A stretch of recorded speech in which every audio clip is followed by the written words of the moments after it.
하나님께서 오늘 우리에게 주시는 말씀 마태복음 13장 44절에서 46절 말씀입니다. 자리에서 일어나서 한 절씩 다 함께 합독하도록 하겠습니다.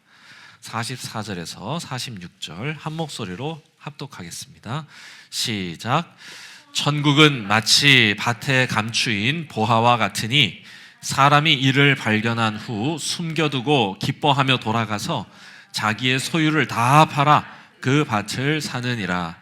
또 천국은 마치 좋은 진주를 구하는 장사와 같으니 극히 값진 진주 하나를 발견하며 가서 자기의 소유를 다 팔아 그 진주를 사느니라. 이는 살아계신 하나님의 말씀입니다. 아멘. 자,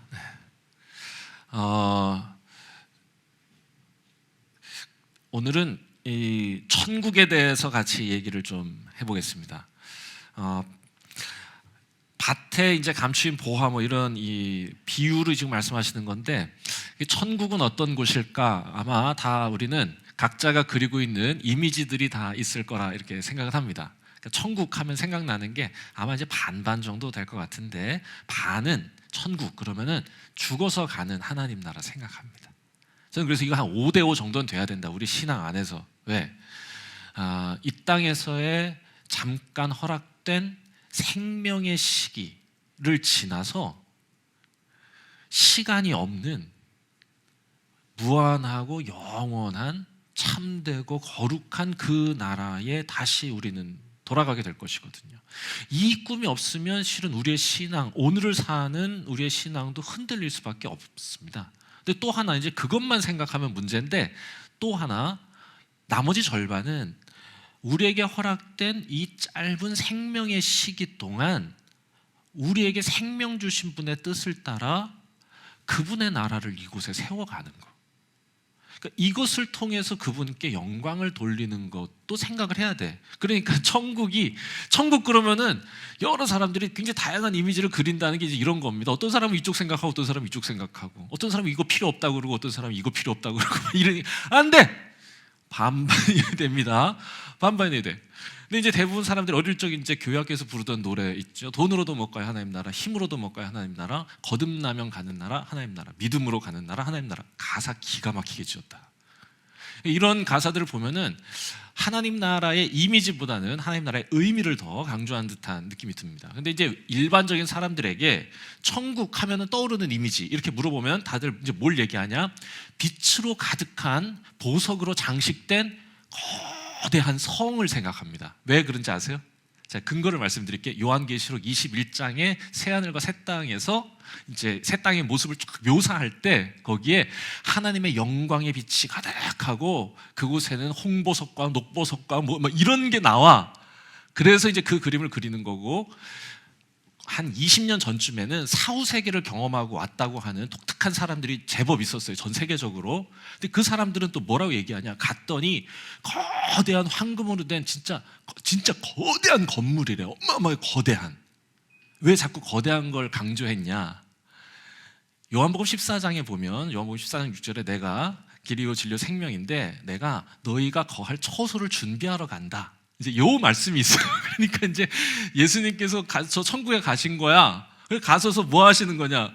이 60억 인구, 그때는 60억, 지금은 80억. 이 80억 인구가 다 들어갈 거대한 건물을 준비하고 계시다. 너희가 들어갈 집이 많다. 이제 이런 의미에서 이제 사후 세계를 경험한 사람들이 그런 이미지를 막 얘기하던 때가 있었습니다. 그렇다고요? 그게 근거가 이제 다 그런 거예요. 요한복음 14장하고 요한계시록 21장 이거 외에는 성경 안에 천국의 이미지가 없습니다. 되게 신기하죠? 지옥 이미지, 그럼 지옥 있지 않습니까? 지옥도 계시록 21장하고 누가복음 16장에 요 정도 나오는데, 누가복음 16장에 뭐가 나오냐? 거지 나사로와 부자, 요 얘기에서 지옥의 모습이 살짝, 그러면 천국은 어떻게 나오냐? 아브라함하고 같이 있는 곳 정도지 뭐 없어. 그러면 지옥은 뭘로 되냐? 불꽃으로 이 불꽃 속에서 고통받는 곳 정도가 다예요. 그러면 이상하다 막 삼십창 들고 막 이렇게 하고 막 끓는 물에 막 집어넣고 막 이러는 우리가 갖고 있는 이 지옥, 유황불이 막 가득하고 막 혀 막 뽑혀가지고 혀 잘리고 막 이러는 거 우리 막 그림 이런 거 있잖아. 그럼 이건 어떻게 된 거냐? 이건 그 요한계시록에 그런 거 나오지 않아요? 안 나옵니다. 성경에서는요, 요한계시록 21장에서도 지옥의 이미지는 뭘로 표현하고 있느냐? 유황불못, 그러니까 불의 연못이라고 표현해요. 한번 빠지면, 그 불의 연못에 빠지면 빠져나올 수 없는 정도의 표현 정도죠. 그러면 그런 이미지 막 혀에 이렇게 하고 그런 거 막 혀 막 칼로 막 이런데 막 계속 도려내고 막 계속 막 이렇게 막 바늘 꽂히고 이런 거는 도대체 그럼 뭡니까? 예전에 어디 뭐 부흥회에서 기도원에서 이런 거 들었는데요, 목사님. 그거 불교 겁니다. 잘못한 거예요. 그러니까 불교는 136개의 지옥이 있는데 왜 이러냐? 각 죄마다 이거 있죠, 혀. 거짓말한 애는 혀 잘리는 거야. 그리고 뭐 불효한 놈은 바닥에 떨궈가지고 막 바늘에 막 찝. 그런데 불교의 지옥은 뭐냐? 한시적으로 잠깐 벌 받는 데가 지옥입니다. 정확히 말하면 지옥이란 단어 자체가 기독교적 용어가 아니에요. 기독교는요, 천국과 음부라고 표현하지 지옥이라고 얘기하지 않아. 그럼 지옥은 어디서 나오는 거냐? 불교에서 나온 겁니다. 불교는 극락과 지옥이라고 표현하거든요. 그러니까 이게 막 뒤섞인 거야. 우리나라가 불교 문화 속에 있다 보니까 이 단어들이 뒤섞이고 이미지가 뒤섞이면서 기독교의 지옥과 이게 이렇게 뒤섞인 겁니다. 그러니까 이제 자꾸 이미지를 그리려고 하다 보니 죽은 이후의 천국에 대해서만 사람들이 많이들 생각을 하시는데, 실은 오늘 우리가 읽은 말씀, 천국에 대한 말씀이죠. 오늘 이 말씀은요, 죽은 이후에 가는 그 천국에 대한 메시지가 아닙니다. 그러니까 그 이미지를 버리시고 이쪽으로 오셔야 돼. 천국, 바실레이아 푸 우라누, 하늘나라, 하나님 나라, 하나님의 다스림에 대한 이야기. 하나님 나라는 이와 같다라고 표현하는 겁니다. 자, 그래서 천국은 마치 이와 같다 이러면서 뭘 얘기하는 거냐? 요걸 얘기하시는 거거든요. 이거 아니에요. 죽어가는 천국은 이와 같다. 죽어가는 천국이 지금 오늘 말씀해 보니까 뭐라고 얘기하죠? 죽어가는 죄송합니다. 죽어가는 천국이가 천국이 죽어가는 것 같은데 그게 아니고 죽어서 가는 천국이 밭에 감추인 보화와 같다. 죽어서 가는 천국이 모든 재산을 팔아 진주를 사는 장사와 같다. 이게 이상하잖아. 죽어서 가는 천국이 그렇게 얘기한다는 것 자체가. 그게 아니고 지금 이쪽에 대한 얘기를 하시는 건데, 크게 오늘 저는 13장에 나오는 천국에 대해서 얘기하시는 예수님의 이 비유 중에 제일 마지막 단락을 여러분과 함께 읽은 겁니다. 그런데 이 13장은 천국장이라고 해가지고 천국에 대해서 예수님께서 세 단락의 비유를 설명해 주시는 아주 중요한 본문이에요. 세 단락으로 나뉘어 있어요. 첫 번째 단락은 뭐가 있냐? 씨 뿌리는 자의 비유가 거기에 있고요. 길갓, 돌밭, 가시밭, 옥토. 두 번째 단락에는 뭐가 나오냐? 여러분이 굉장히 잘 아시는 겨자씨 비유. 천국은 겨자씨, 작은 겨자씨 같은데 그 작은 겨자씨가 심기워지니 그 자라나서 새들이 깃들게 된다. 누룩 비유, 누룩 작은데 그거 들어가면 온 덩이를 부풀게 한다라고 하는 두 번째 단락의 비유. 세 번째 단락은 뭐가 있냐? 바로 오늘 이겁니다. 밭에 감춘 보화, 지극히 귀한 진주, 이제 요거에 대한. 야, 근데 이게 우리가 알고 있던 바로 이 천국의 이미지하고 너무 달라. 그리고 너무 상징적이야. 우리는 어떻게든 그림을 그리고 싶거든요. 천국은 마치 이러니까 그림을 딱 그려. 천국은, 그런데 겨자씨. 이게 지금 우리 뇌를 막 혼란스럽게 만드는 거야. 천국은 겨자씨다. 천국은 보화와 같다. 천국은 장사와 같다. 힘들어. 도대체 왜 이러는 걸까요? 우리 예수님은 왜 이렇게 우리를 힘들게 하시는 걸까? 우리가 자꾸 이 말씀을 읽으면서 천국이 어떤 곳인지를 이해하려고 이 말씀을 읽으려고 하니까 혼란스러워지는 거예요. 예수님은요, 이 말씀을 천국이 어떤 곳인지를 우리에게 보여주시고 설명해 주시려는 게 아니라 천국을 대하는, 천국을 위해 살아가는 우리의 태도가 어떠해야 하는지를 말씀하시려는 겁니다. 다시 하겠습니다. 천국이 어떤 데인지를 묘사하시려는 게 아니야. 천국을 꿈꾸고 하나님 나라를 꿈꾸며 그 길을 걸어가는 우리들의 자세가 어떠해야 하는지를 세 단락을 통해서 설명해 주는 겁니다. 여러분, 천국이 어떤 나라냐? 이거를 굳이 예수님이 설명할 필요가 없어. 우린 다 알고 있습니다. 하나님이 다스리시고 하나님이 왕으로 좌정하시는 그 나라, 어떤 나라입니까? 불의가 정의를 이기지 못하고 거짓이 진리에 의해서 무너지게 되고 억울하고 눈물 흘리고 상처 입은 사람들이 치유받고 눈물을 닦아주시고 그들이 다시 노래할 수 있는 세상, 돈이 아니라 사랑이 칭찬받는, 욕망이 아니라 하나님을 노래하는 나라. 여기가 하나님 나라잖아요. 이걸 뭘 더 설명해? 이 설명이 필요한 게 아닙니다. 제자들에게는 그 천국을 위해 너희들이 살아가려고 지금 나를 따르고 나와 함께 이 길을 걸어가고 있지 않느냐. 우리의 자세가 어떠해야 하는지, 이 길이 어떤 길인지 내가 꼭 알려주고 싶다라고 얘기하는 거예요. 오늘 우리가 읽은 이 마태복음 13장의 위치가 그렇습니다. 마태복음 10장에서 예수님은 제자들을 파송하세요. 제자들을 부르셔서 자, 이제 너희가 세상에 지팡이와 전대 이런 거 갖지 말고 그냥 맨몸으로 가라고. 오직 하나님 의지해서 그 거룩한 걸음을 걸어 나가라고. 의지할 것 어디에 두지 말고 오직 하나님 의지하고 그 복음의 길, 생명의 길 걸어가라. 파송하는 장면이 10장에 나오고요. 그 이후에 쭉 무슨 얘기가 나오냐. 그 길을 걸어가는데, 그 하나님 나라를 꿈꾸며 살아가는데 만만치 않은 세상의 이야기가 보입니다.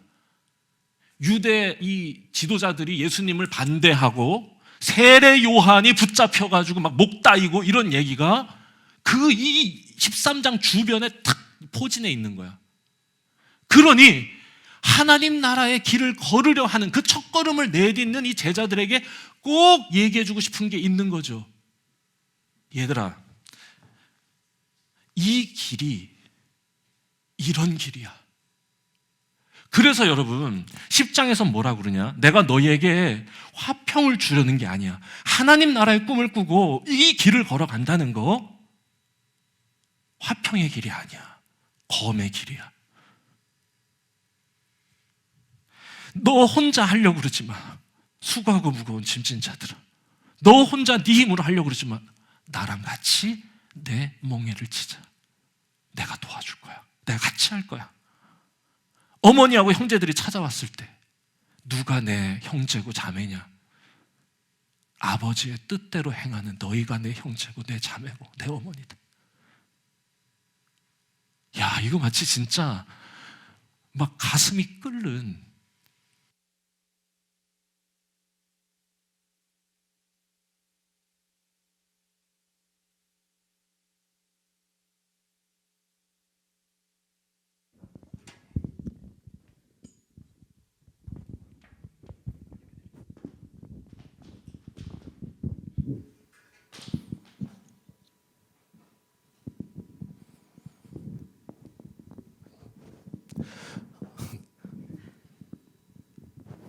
배를 감춰야 합니다.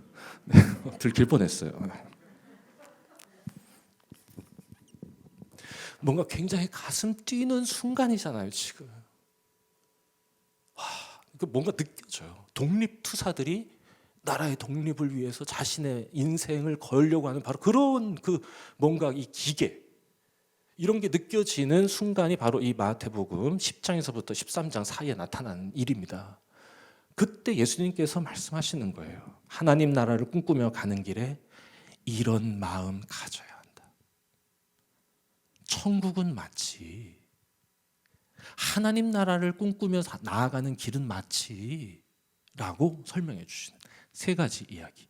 세 단락이라고 말씀드렸죠. 첫 번째 단락, 씨 뿌리는 자의 비유.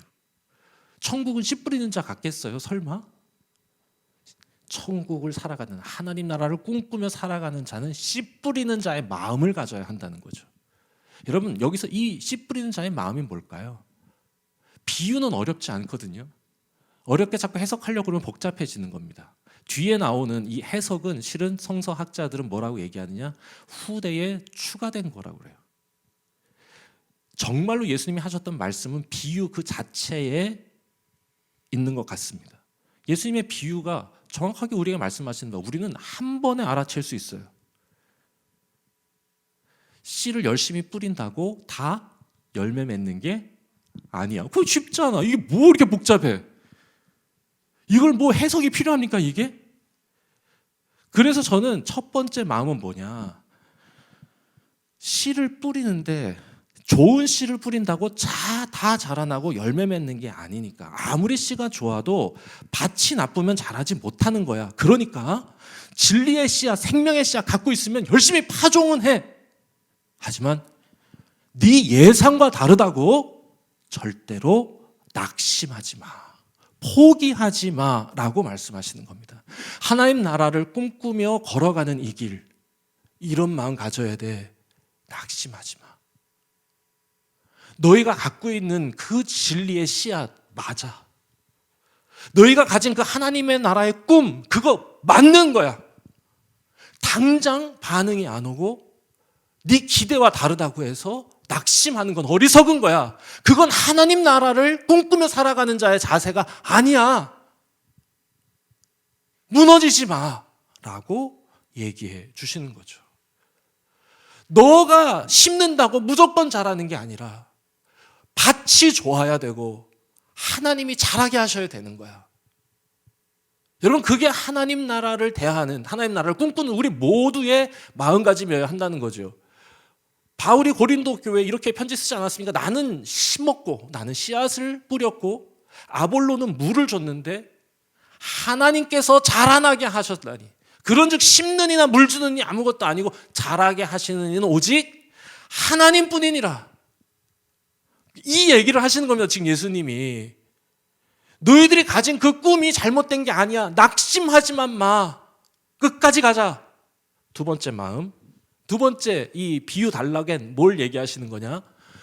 하나님 나라를 꿈꾸는 자들이 걸어가는 그 길은 마치 작은 겨자씨와 같아. 자, 이미지가 뭡니까? 사소한 것처럼 보일 수 있어. 너 하나가 세상을 못 바꾼다고 여겨질 수 있어. 너가 가진 꿈은 거창한데 너라는 존재는 너무 미약해 보일 수 있어. 그런데 얘들아 라고 얘기하는 거죠, 제자들한테. 그런데 그 일이 옳은 거야. 하나님 나라 그 길을 걷는 건 마치 작은 겨자씨 하나가 심겨지는 것 같아. 그런데 봐봐, 겨자씨도 자라나잖아. 마침내 커져서 새들도 깃들잖아. 자라게 하실 거야. 참고 기다려봐. 그러면 하나님께서 너희의 그 작은 순종을 통해서, 헌신을 통해서 세상 바꾸실 거야. 당장 이루려고 하지만 마. 하나님의 시간에 하나님의 방법으로 이루시는 거야. 하나님의 시간표가 있는 거야. 하나님의 시간 속에서 이루실 거야 라고 얘기하는 겁니다. 그렇죠. 이게 우리 마음대로 되는 게 아니죠. 마치 겨자씨가 심겨져서 자라는 시간을 기다려야 하는 것처럼 누룩을 밀가루 반죽에다가 누룩 넣었다고 바로 해가지고 저 칼국수 끓인다고 그 맛이 없어요. 저는 잘 모르지만 TV에서 요리 프로그램 가끔 보니까 예전에 차승원이 그 삼시세끼에서 칼국수 해 먹을 때 누룩을 넣고 하루 동안 그 따뜻한 데 넣어놓더라고. 아, 그때 알았어. 아, 누룩도 퍼지는데 시간이 들어. 그렇죠. 작은 거여도 전체에 번지는 시간이 필요한 거야. 봄에 파종한 씨를 가을에 추수하는 것처럼 누룩을 넣은 반죽이 전체에 번지게 하도록 아랫목에 덮어두는 것처럼. 여러분, 종교개혁은 1517년에 마틴 루터라고 하는 사람에 의해서 시작됐다고 다 알고 있어요. 마틴 루터가 시작했을까요? 아니에요. 마틴 루터가 시작하고 마틴 루터가 열매 맺고 마틴 루터가 꽃을 피웠을까? 천만의 말씀이요. 100년 전에 얀 후스라고 하는 웬만한 사람들은 모르는 체코의 신학자가 있습니다. 이 사람 그냥 죽어요. 1411년 100년 전에 로마 교황에 대해서 손들고 아니라고 얘기했던 사람입니다. 씨앗이 심겨진 거지.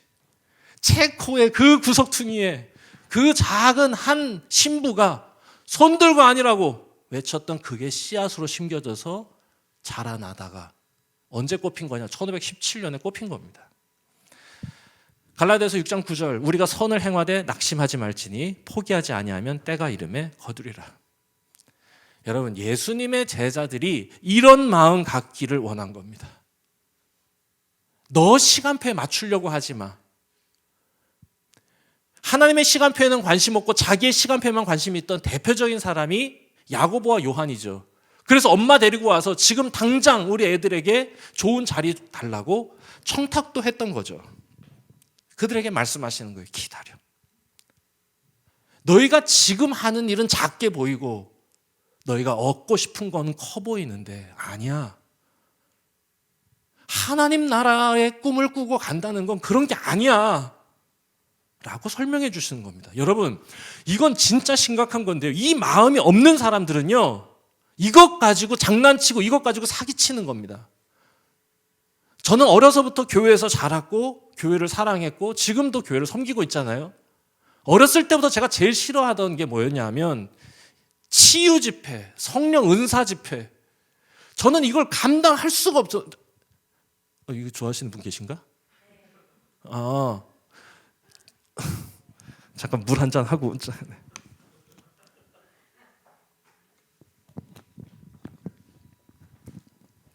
제가 이렇게까지 제가 그걸 싫어한다라는 굉장히 과격한 표현을 쓰는 이유는 뭐냐? 저는 그렇게 못할 것 같아서 그래요.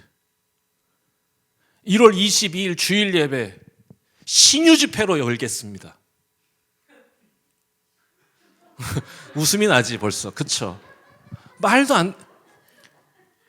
다음 주일 1월 29일은 방언 특별 예배 드리도록 하겠습니다. 아멘. 자, 이렇게 갈 수 있다 이거죠.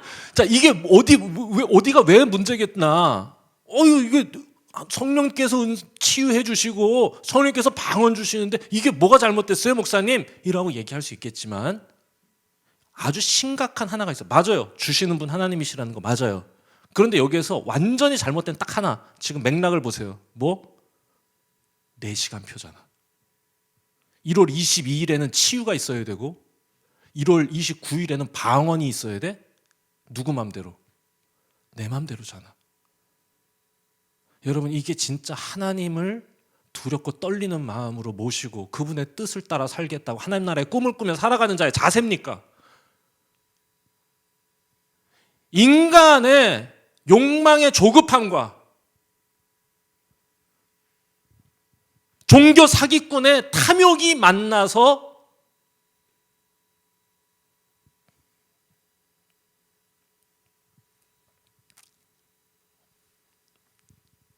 만든 거야, 이게. 참담합니다.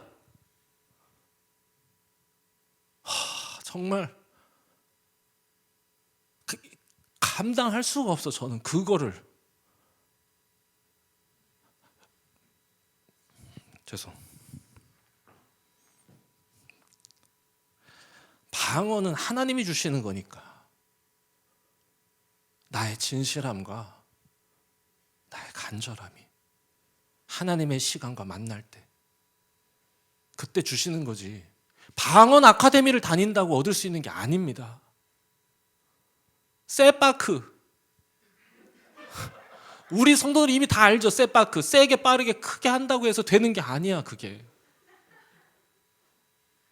우리 하나님의 역사를 믿음의 신비를 그렇게 가볍고 부끄러운 일로 만들면 안 돼요, 우리가. 뭐가 없어서? 이 마음이 없어서입니다. 하나님 나라의 꿈이 없어서야. 하나님 나라의 꿈을 꾸는 자의 이 바른 자세가 없는 거야. 하나님의 시간을 기다릴 줄 아는 거. 내 일이 작게 여겨지더라도 심고 하나님의 은혜를 구하는 이 자세. 잘하는 거야. 야, 배학교에 너희 조금의 작아, 뭐 힘 없어. 그렇지만 너희가 그 꿈 갖고 있으면 너희 통해서도 하나님은 능히 세상도 바꾸시는 분이야 라고 말씀하시는 거 아니겠나. 세 번째, 밭에 감추인 보화에 대한 오늘 말씀이죠. 이게 이제 세 번째인데, 자, 오늘 말씀을 보니까 밭에 감추인 보화를 발견한 것 같다. 보화 같아서 그걸 발견한 사람은 어떻게 한다고요? 가서 어떻게? 전 재산을 다 팔아. 그거를 산다. 두 번째 이야기 또 뭐죠? 좋은 진주를 구하는 장사와 같다. 그런데 이 좋은 진주를 발견한 사람은 또 어떻게 해요? 자기 전 재산을 다 팔아. 자, 핵심이 뭐야? 자기 소유를 다 팔아가 핵심입니다. 자, 그럼 메시지가 뭘까요? 천국은 그런 거라고. 너의 삶 전체를 끌고 갈 거다. 너의 삶의 그 모든 순간에 이유가 될 거다. 라고 얘기하시는 거잖아요. 하나님 나라는 그런 거야. 얘들아, 이 길을 간다는 거, 이 꿈을 갖고 이 길을 걷는다는 건 그런 거야. 너의 모든 것을 내어줄 만큼, 너 자신을 포기할 만큼, 누구든지 나를 따르려거든 자기를 부인하고 나를 따라라. 십자가 지고. 내 입장, 내 느낌, 내 이익, 내 기쁨, 내 만족 다 팔아. 살만한 거다라고 말씀하시는 거죠. 실제로 하나님 나라의 꿈을 꾸고 그 길을 걸어갔던 사람들은 다 동일한 고백을 한다는 걸 알 수 있습니다. 마틴 루터 킹 목사가 그 젊은 나이에 39에 죽잖아요. 근데 이 마틴 루터 킹이 흑인 운동의 앞에 서달라고 하는 부탁을 받았을 때 너무 무서워서 당장 답을 못하고 일주일을 기다렸답니다. 일주일을 기다리다가 승낙 전화를 겁니다. 제가 하겠습니다. 그리고 그날 일기장에 이렇게 쓰여 있다고 그의 자서전에 나옵니다. 나는 오늘 내 인생을 바칠 영원한 가치를 발견했다. 자기 소유를 다 팔아. 그리고는 그 유명한 연설을 하는 거죠. 나는 꿈이 있습니다. 나의 자녀들이 이 나라에 살면서 피부색으로 평가받지 않고 인격으로 존중받는 그 나라. 하나님 나라. 결국에는 자기 인생을 다 바쳤고 자기를 다 포기했어요. 내 이익, 내가 누릴 것, 내 평안, 그거에 대한 관심이 없어, 이 사람. 왜냐하면 그것보다 더 귀한 것을 보았기 때문에. 꼭 이 말씀과 똑같잖아요. 그러니까 우리가 이 길을 간다는 건 그런 거 아니겠어요? 바울도 그러잖아요. 내가 달려갈 길, 하나님께서 맡겨주신 내 사명을 내가 마치려 하면은 내가 내 생명을 조금 더 귀한 것으로 여기지 않는다. 나 이거보다 더 크고 빛나는 그 기이하고 신비한 빛을 봤다. 여러분, 이게 얼마나 행복하고 감격스러운 인생입니까? 그 꿈을 놓치지 않고 살아가는 인생, 하나님 나라를 부끄러워하지 않는 인생이죠. 저는 오늘 이 말씀이 꿈을 갖고 새로운 걸음을 내딛는 우리 배화교회에 주시는 말씀처럼 들립니다. 그래서 오늘 이 말씀을 여러분들하고 같이 나누는 겁니다. 새로운 길을 걷기 시작했으니까, 그러니까 익숙하던 곳에서 우리가 나와야 될 이유는 없었어요. 뭐 내쫓는 건 아니니까 나가야 될 이유를 찾은 거라 하는 게 맞습니다. 우리는 왜 나왔을까? 우리는 왜 이렇게 불편을 감수하고 있는 걸까? 불편하시죠? 괜찮아요? 불편한 거 알아요. 1시 반에 예배 드리는 게 불편하죠. 애들은 11시에 하는데 우리는 1시 반까지 밖에서 계속 여기 있어야 되나? 저기 있어야 되나? 여기 앉아봤다. 여기도 어색한 것 같고 대화를 해야 되나? 커피를 마셔야 되나? 막 엄청 방황하다가 시간 돼서 들어오는 거고 끝나고도 어떻게 해야 될지 잘 모르겠고 어떻게 시간 약속을 어떻게 잡아야 될지도 또 이런 질문도 되죠. 왜 우리는 여기에서 중앙교회의 이 사람들과 같이 무언가 같이 연대하려고 하고 있나? 실은 우리의 주장을 하기보다 어떻게든 우리는 맞춰주려고 마치 우리 소유를 다 팔아 무언가를 얻으려고 하는 것 같잖아요. 근데 저는 이 일을 위해 기도하고 이 일을 생각하면 가슴이 뜁니다. 가만히 생각해 보면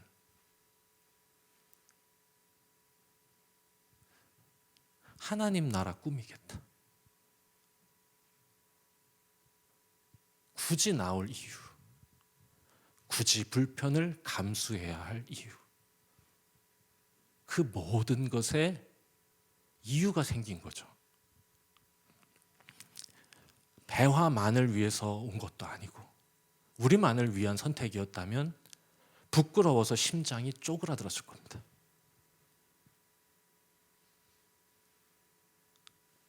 중앙만을 배려하는 선택이었다면 그것도 비굴했다 생각할 겁니다. 그런데 가만 생각해 보면 배화도 중앙도 아니야. 배화도 불편하고 중앙도 불편해. 근데 저는 기도합니다. 이게 맞다고. 하나님 나라에 관한 거야. 우리가 사는 이 시대에 관한 겁니다.